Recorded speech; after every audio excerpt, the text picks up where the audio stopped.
يعني أنا كنت باتظلم بس.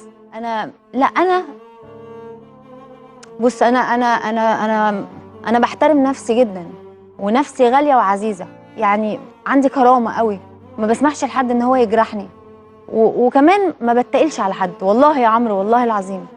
أنا لو تعرف أنا تعبت إزاي، أنا كان بييجي لي وقت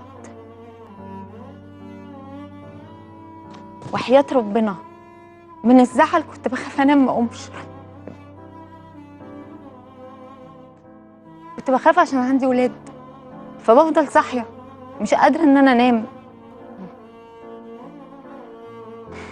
أنا شُفت أيام وحشة أوي، بس كمان ما اشتكيتش.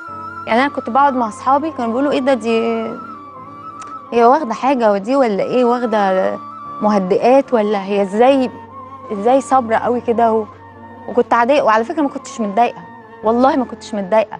أنا بس الكلام اللي كان بيتقال كان وِحِش أوي، ما يخصنيش ولا من قريب ولا من بعيد.